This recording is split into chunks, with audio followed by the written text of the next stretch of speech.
अस्सलामुअलैकुम। फरहाद ख़ान पंजाब कॉलेज अब्दुल हकीम से आपसे मुखातिब है। आज हम कैलकुलस 1 का थर्ड लेक्चर डिस्कस करेंगे और आज हमारा टॉपिक होगा continuity and limits of function. इससे प्रीवियस लेक्चर में हमने लिमिट्स के बारे में पढ़ा था, left hand limit, right hand limit और एग्जिस्टेंस ऑफ लिमिट के बारे में पढ़ा था, यानी लिमिट हमारे पास कब कब एग्जिस्ट करती है। तो एग्जिस्टेंस ऑफ लिमिट में हमने ये पढ़ा था कि अगर लेफ्ट हैंड लिमिट और राइट हैंड लिमिट अगर आपके पास एग्जिस्ट करती है तो उस फंक्शन की जो लिमिट है वो भी आपके पास एग्जिस्ट करती है। यानी एग्जिस्टेंस ऑफ लिमिट के लिए आपके पास लेफ्ट हैंड और राइट हैंड लिमिट का एग्जिस्टेड होना लाजमी है। अब जो कंटिन्यूटी है वो लिमिट से ज़रा अगला कंसेप्ट है। अब इसकी पहले हम डेफिनेशन देखते हैं। A function f of x is said to be a continuous at x is equal to a। यानी हमारे पास कोई फंक्शन है और वो कौन सा है, f of x, वो किसी एक पॉइंट पर कंटिन्यूस है। ठीक है, if limit x approaches to a, f of x is equal to f of a।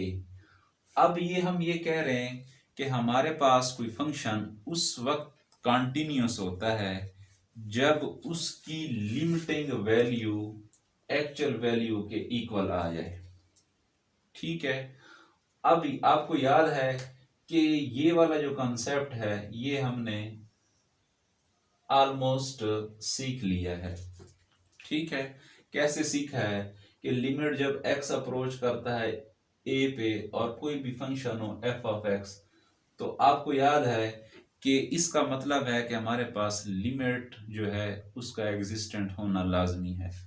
और ये जो है f ऑफ a, ये हमारे पास जो गिवन कोई भी वैल्यू होगी उस पे हम फंक्शन की एक्चुअल वैल्यू चेक करेंगे। ठीक है, अब आप देख रहे हैं कि ये हमारे पास जो फंक्शन है उसकी लिमिटिंग वैल्यू अब कब एग्जिस्ट करती है कि आपको पता है कि जब उसकी लेफ्ट हैंड लिमिट और राइट हैंड लिमिट आपके पास एग्जिस्ट करे।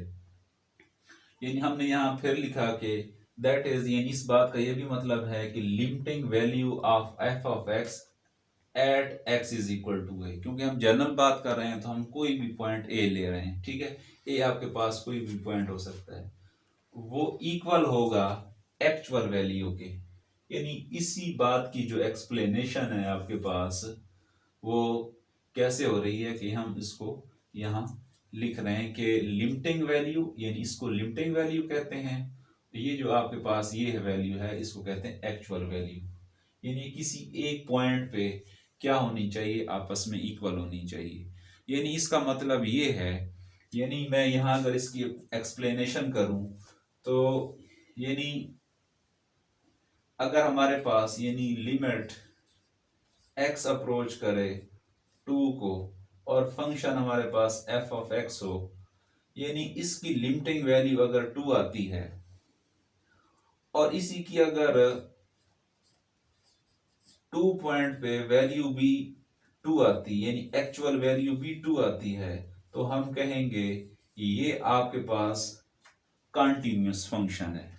यानी लिमिटिंग वैल्यू और एक्चुअल वैल्यू क्या हो, सेम हो, तो हम उसको क्या कहते हैं, वो आपके पास कंटिन्यूअस फंक्शन है। अब इसके लिए कुछ और यूं कह लें कि हमारे पास कुछ स्टेप हैं, उनका भी सेटिस्फाई होना लाजमी है। अब वो कैसे कि f of x must be defined at x is equal to a। अब इस बात का क्या मतलब है कि डिफाइंड क्या मतलब है? डिफाइंड का मतलब ये है कि अगर ए पॉइंट पर उसकी कोई ना कोई वैल्यू लाजमी आनी चाहिए। ठीक है, अब मैंने एक ग्राफ ड्रा किया है, ये आपके पास एक्स एक्सेस है, ये वाई एक्सेस है। अब देखें ये ए पॉइंट है, यानी यहां से यहां तक इसका डिस्टेंस ए है। इस ए पॉइंट पे इसकी हमारे पास कोई ना कोई वैल्यू आई हुई है, ये देखिए, और वो वैल्यू क्या है आपके पास, बी है। यानी ये फंक्शन डिफाइंड है, कोई ना कोई इसकी वैल्यू हमारे पास मौजूद है। ठीक है ना, तो यानी किसी ए पॉइंट पर उसको डिफाइन होना लाजमी है। ठीक है, ये कंटिन्यूस के लिए ये लाजमी शर्त है। अब दूसरा ये है कि limit x approaches to a f of x must be exist, यानी हमारे पास लिमिट का भी होना लाजमी है, यानी एग्जिस्टेंसी उसकी होनी चाहिए। उस बात का क्या मतलब है कि आपके पास लेफ्ट हैंड लिमिट और राइट हैंड लिमिट भी होनी चाहिए।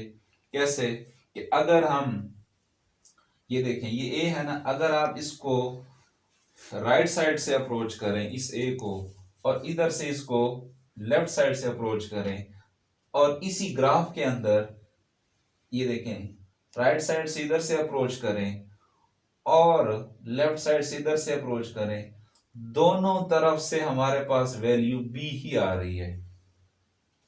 समझ नहीं आई? अब दोबारा देखें ना, हमारे पास ये जो ए है ना, इसको अगर हम अप्रोच करें राइट साइड से और इधर से लेफ्ट साइड से, अब देखें हमारे पास फंक्शन की वैल्यू क्या आ रही है, बी आ रही है।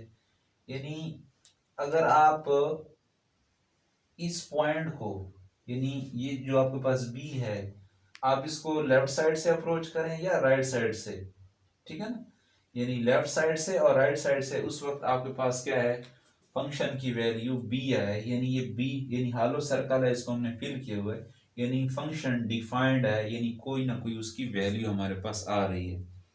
ठीक है, अब हमने क्या कहा कि डिफाइंड हो और उसकी लिमिट एग्जिस्ट करती हो, यानी left hand and right hand limit exist करती हो। और थर्ड हम क्या कह रहे हैं कि limit x approaches to a f of x is equal to a, यानी ये बात भी होल्ड होनी चाहिए। ठीक है, ये बात हमने यहां भी की है। ठीक है, यानी ये तीन बातें जो हैं ये मस्ट हैं किसी भी फंक्शन के कंटिन्यूअस होने के लिए। अब हम ये कह रहे हैं if either of these conditions fail then we say that f is said to be discontinuous, उस वक्त फंक्शन डिसकंटिन्यूअस होता है। अब देखें, ये मैंने एक ग्राफ बनाया, ठीक है, ये आपके पास कोई ए पॉइंट है। अब देखें कि यहां हमारे पास, इसको जरा हम आगे ड्रा बनाते हैं कि ये देखें, ये हालो सर्कल का मतलब ये है कि फंक्शन जो है ए पॉइंट पे, यहां हमारे पास अगर मैं कहूं ये हमारे पास कोई बी है, लेकिन ये बी पे डिफाइंड नहीं है, यानी ये पॉइंट शामिल नहीं है। ये जो हम सर्कल ड्रा करते हैं और उसको फिल नहीं करते, तो इसका मतलब ये है कि फंक्शन ए पॉइंट पे डिफाइंड नहीं है। ठीक है, अब हम चेक करते हैं कि डिफाइंड कैसे नहीं है। अब हम इन तीनों शर्त को जरा दोबारा देखते हैं कि पहली शर्त तो हमारे पास ये है कि f of x must be defined at, यानी अगर आप x की वैल्यू, क्योंकि आपके पास x एक्सिस है और ये y एक्सिस, यानी x की किसी एक पॉइंट a पर, अब देखें यहां ये डिफाइंड नहीं है, यानी मीन के हमारे पास ये ग्राफ यहां से चला, यहां से फिर यहां इसका जो तसलसल था वो टूट गया। ठीक है, यानी ए पॉइंट पे बी आंसर नहीं आ रहा, यानी बी पॉइंट शामिल नहीं है। ठीक है ना, अब हम ये कह रहे हैं कि डिफाइन नहीं है, यानी पहली जो इसकी जो कंडीशन थी वो फेल हो गई। अब हम कह रहे हैं कि limit x approaches to a f of x must be exist. अब हम चेक करते हैं कि क्या इनकी लेफ्ट हैंड और राइट हैंड लिमिट एग्जिस्ट करती है। अगर a को आप राइट साइड से चेक करें और इधर से आप चेक करें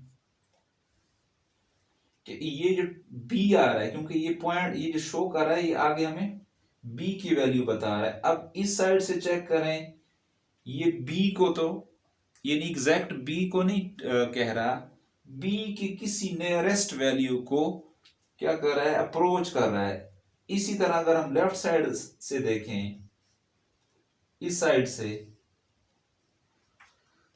तो भी ये b इसके अंदर क्या है, एग्जैक्ट तो नहीं आ रहा, लेकिन उसके नियरेस्ट पॉइंट पे इसको क्या कर रहा है, उसको कन्वर्ज कर रहा है, यानी उसको अप्रोच कर रहा है। ठीक है, यानी हम कह सकते हैं कि सिर्फ अप्रोच तो कर रहा है, यानी left hand right hand limit equal तो आ रही है, यानी इधर से भी बी को अप्रोच कर रहा है, इधर से भी बी को अप्रोच कर रहा है, यानी left hand and right hand limit इसकी एग्जिस्ट करती है, बट फंक्शन डिफाइन नहीं है। यानी पहली शर्त तो नहीं होल्ड करती, दूसरी अलबत्ता कर रही है, क्योंकि लेफ्ट हैंड लिमिट और राइट हैंड लिमिट वो इसके अंदर आ रही है। अब देखें थर्ड शर्त ये है कि limit x approaches to a f of x.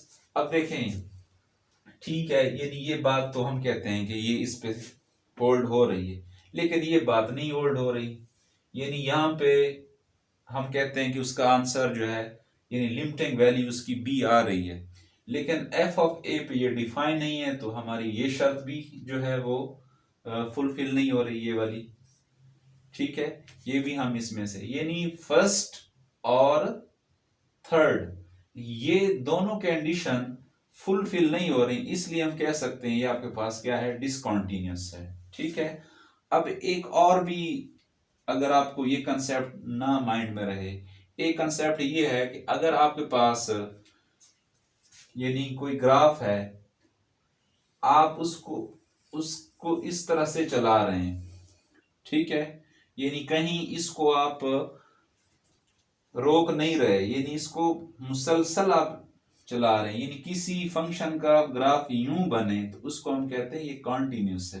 हाँ, कोई ग्राफ आपके पास यूं बने, यहां आए फिर रुक गया, यानी उसका तसलसल टूट गया, फिर यहां आया फिर तसलसल टूट गया, ठीक है ना, तो ये आपके पास क्या है, डिसकंटीन्यूअस फंक्शन को बता रहा है।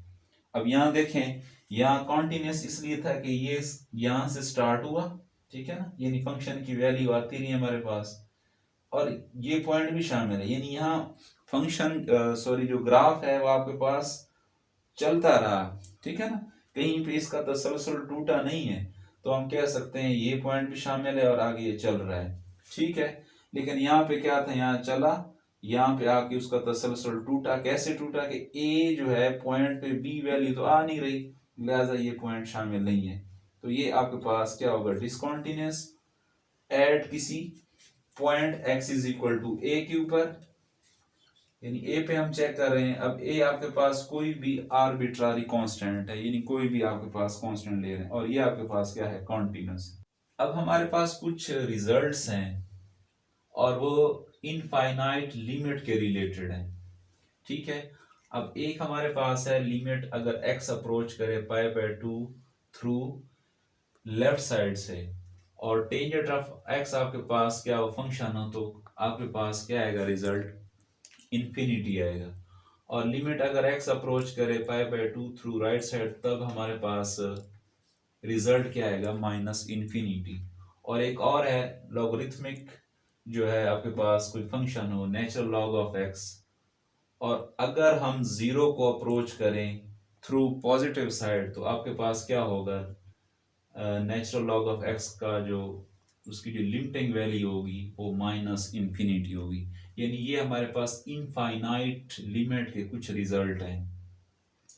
अगर हम इनके फंक्शन ड्रा करें, सॉरी ग्राफ अगर इनके जब हम ड्रा करें, तो हमारे पास यानी ये आपके पास क्या होगा, x एक्सेस होगा, ये y एक्सेस है, यानी यहाँ पे आके x की जो हम वैल्यू सपोज कर रहे हैं वो पाई बाय 2 है।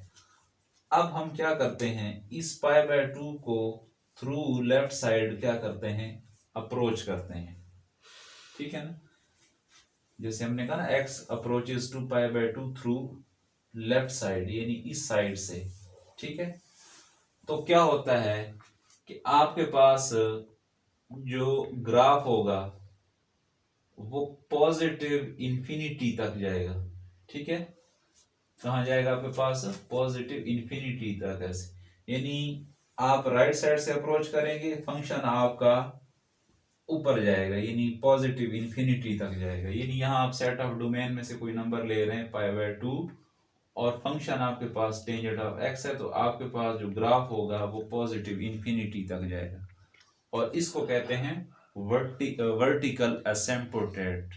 ठीक है, और अगर इसका ये वाला फंक्शन ड्रा करें, सॉरी इसका अगर ये ग्राफ ड्रा करें, यानी ये आपके पास ये क्या होगा आपके पास एक्स एक्सिस, ये होगा आपके पास एक्स डैश एक्सिस, ये आपके पास होगा वाई और ये वाई डैश। अब हम कह रहे हैं कि x approaches to pi by 2, हम कहते हैं कि यहां पे आके हमारे पास क्या है, पाई बाय 2 है, ठीक है, यानी x एक्सिस पे आपके पास क्या है, पाई बाय 2, और इसको हम अप्रोच कर रहे हैं थ्रू किस साइड से, राइट साइड से, यानी ये पॉजिटिव जो हमने लगाया। तो अब वो कह रहे हैं कि आपका जो आपकी जो लिमिटिंग वैल्यू माइनस इंफिनिटी तक है, यानी अगर हम, यानी इस पे ना हमारे पास जो, क्योंकि हम इसको वर्टिकल असिम्प्टोट का भी नाम दे देते हैं, यानी हमारे पास जो फंक्शन की वैल्यूज हैं यानी ये आ रही हैं। अब वर्टिकल असिम्प्टोट का मतलब ये है कि ये जो आपके पास एक्स एक्सिस है, फंक्शन की वैल्यू इस तरह की कुछ आ रही है, ठीक है।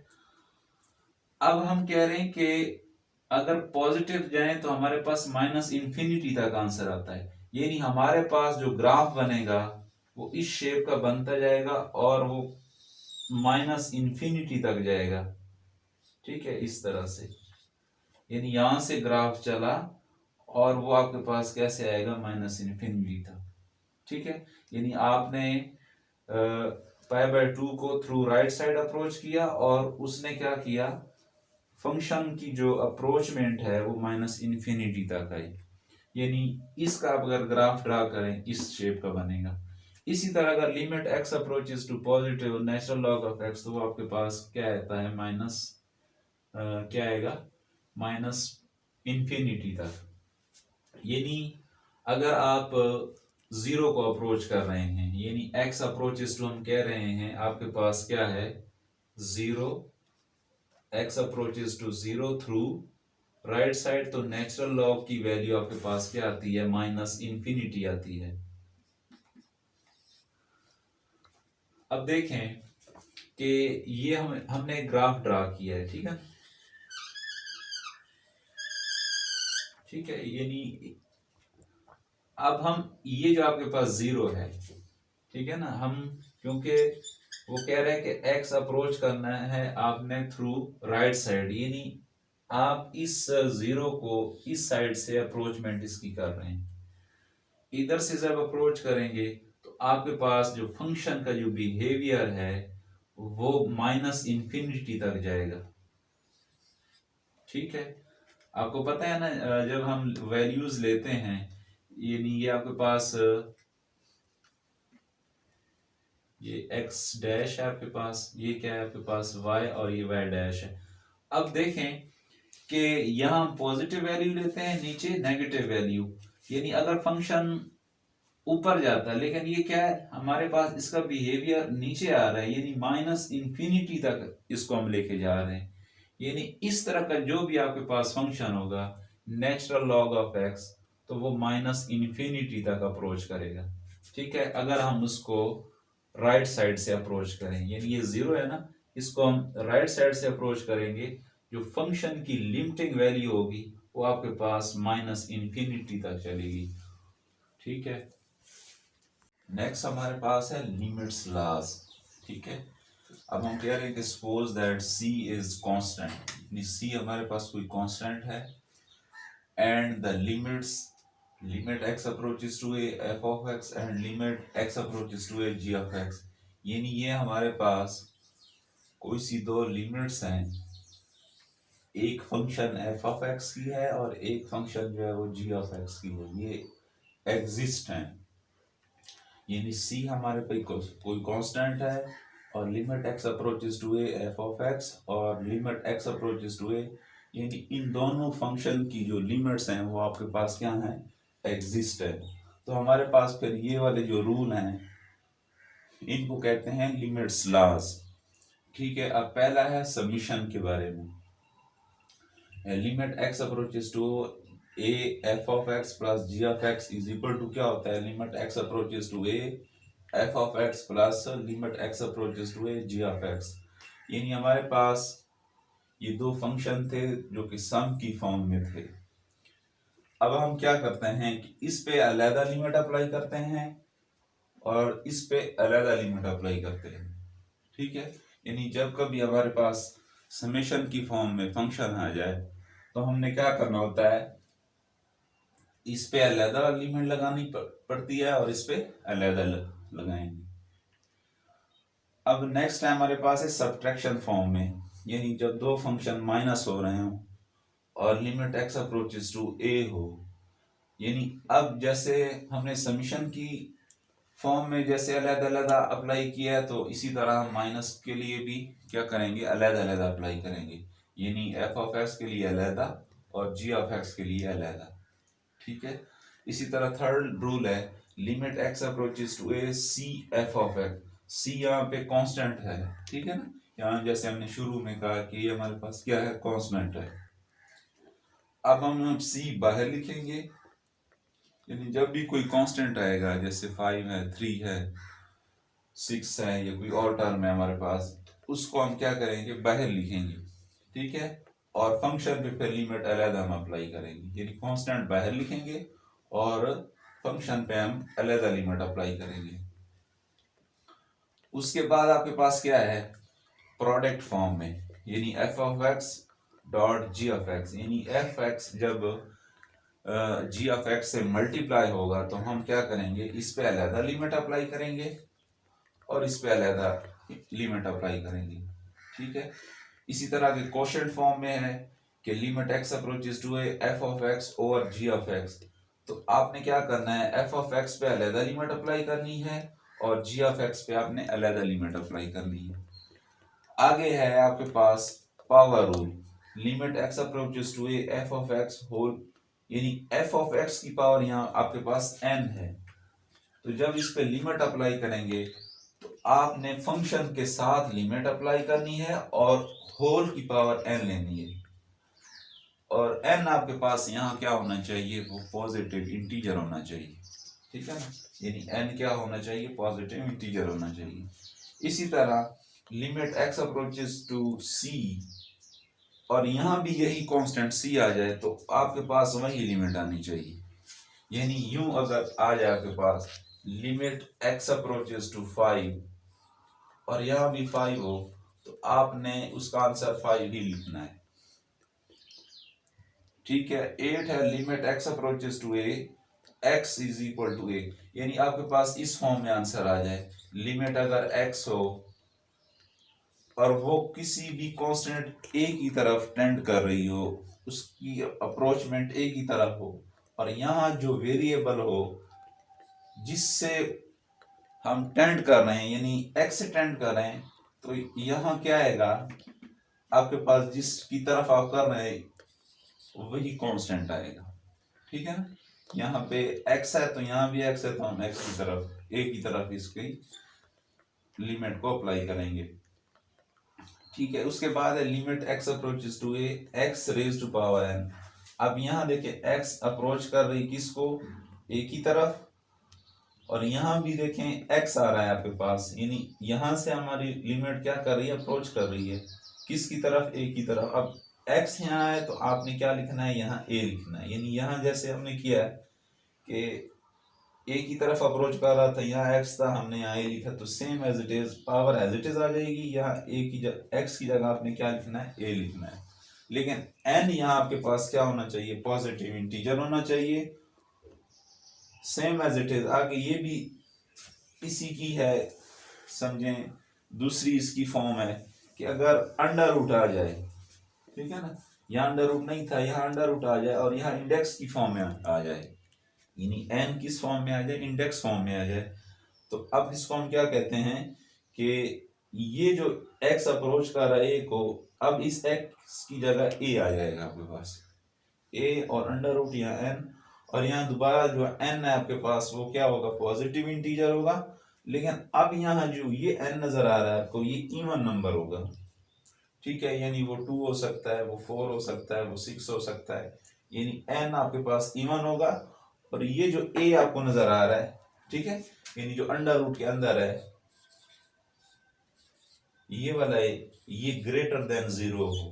ठीक है, यानी आपके पास कोई नेगेटिव नंबर ना हो, यानी ग्रेटर नंबर हो। ठीक है, अगर limit x approaches to a f of x under root n, यानी यहाँ भी जो n इंडेक्स की फॉर्म में है, अब ये n क्या होगा, ये भी आपके पास इवन नंबर होना चाहिए। ठीक है, ये n आपके पास क्या है, इवन, लेकिन ये क्या होगा कि limit x approaches to a f of x ये आपके पास ग्रेटर देन 0 होनी चाहिए। अब हमने किया क्या कि limit x approaches to a जो था इसको इस फंक्शन के साथ लिखा और ऊपर अंडर रूट अप्लाई किया और इंडेक्स वैसे एज इट इज, यानी जब कभी हमारे पास इस किस्म का फंक्शन आएगा तो उसमें हम लिमिट इस तरह अप्लाई करेंगे। ठीक है, ये हमारे पास थे 11 लॉज। ठीक है ना, ये 11 लॉज, इसको हम आगे क्वेश्चन के अंदर यूज करेंगे।